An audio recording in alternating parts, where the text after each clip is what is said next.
Sobat BMKG, saat ini sebagian besar wilayah Indonesia sedang mengalami peningkatan intensitas curah hujan.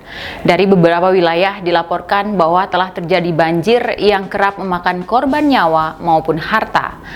Apa penyebab terjadinya peningkatan intensitas curah hujan di wilayah kita? Tentu saja jawabannya karena sebagian besar wilayah Indonesia saat ini sudah memasuki periode musim penghujan. Seperti yang terlihat pada gambar, wilayah-wilayah dengan warna hijau adalah wilayah yang tengah berada pada periode musim penghujan, sedangkan wilayah dengan warna coklat adalah wilayah yang masih berada pada periode musim kemarau. Tahukah sobat bahwa faktor utama yang menyebabkan terjadinya kondisi ini adalah angin monsun? Apa itu angin monsun? Selengkapnya akan kita bahas dalam Weekly Weather Outlook kali ini bersama saya, Maria Claudiana Jiling. Monsun yang berasal dari kata Arab mausim yang berarti musim adalah kondisi iklim yang diakibatkan adanya perubahan arah angin berlawanan secara berkala dan umumnya mengakibatkan perubahan intensitas hujan yang signifikan. Tidak hanya di wilayah Indonesia, monsun juga terjadi di sebagian besar wilayah Asia, Australia, Afrika bagian tengah, dan Amerika. Untuk wilayah Indonesia, saat matahari berada di belahan bumi utara, yaitu periode Maret hingga September, angin cenderung akan bertiup dari arah timur hingga tenggara, yaitu dari benua Australia ke benua Asia, karena benua Australia lebih dingin dibandingkan dengan benua Asia. Nah, pada periode ini yang kita sebut sebagai monsun Australia atau yang dikenal dengan musim timuran. Sedangkan pada saat matahari berada di belahan bumi selatan, yaitu periode September hingga Maret, maka kondisi angin akan cenderung bertiup dari arah barat hingga barat laut, karena suhu udara di benua Asia yang lebih dingin dibandingkan dengan di benua Australia. Nah, massa udara yang melewati Indonesia ini melewati perairan-perairan sehingga membawa uap air yang melimpah yang merupakan bibit dari pertumbuhan awan-awan hujan di wilayah Indonesia. Nah, periode ini yang kita kenal sebagai monsun Asia atau musim baratan.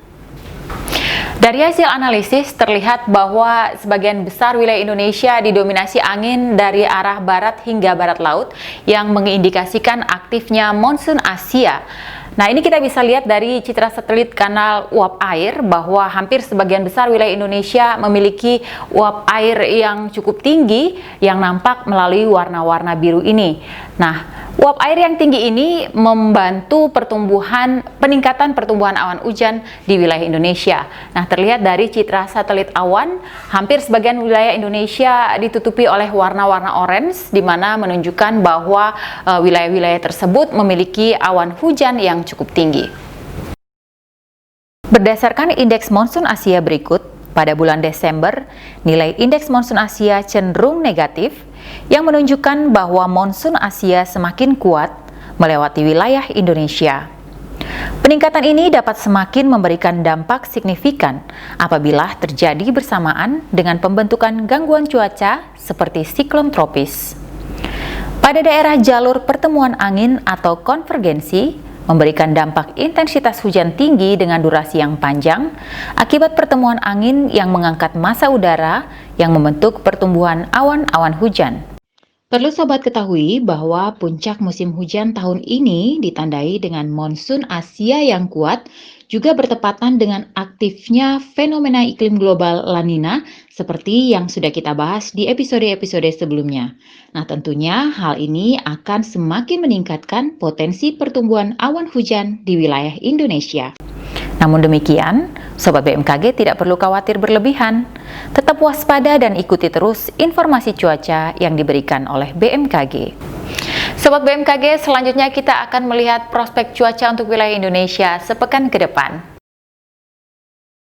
Untuk periode 18 hingga 24 Desember 2020 di wilayah Sumatera, secara umum cerah berawan hingga hujan ringan. Terdapat potensi hujan dengan intensitas sedang hingga lebat di wilayah Aceh, Sumatera Utara, Sumatera Barat, Riau, Bengkulu, Jambi, Sumatera Selatan, Kepulauan Bangka Belitung, dan Lampung. Selanjutnya untuk wilayah Jawa, secara umum berpotensi terjadi hujan sedang hingga lebat, terutama di wilayah Banten, Jawa Barat, Jawa Tengah, Yogyakarta, dan Jawa Timur.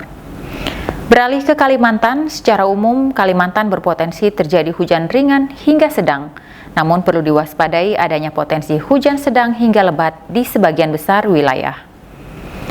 Untuk Sulawesi, secara umum cerah berawan hingga hujan sedang. Waspadai potensi hujan sedang hingga lebat di wilayah Sulawesi Barat, Sulawesi Selatan, Sulawesi Tengah, dan Sulawesi Tenggara. Untuk Bali dan Kepulauan Nusa Tenggara, secara umum berpotensi terjadi hujan sedang hingga lebat. Potensi hujan sedang hingga lebat yang tertinggi terdapat di Nusa Tenggara Timur.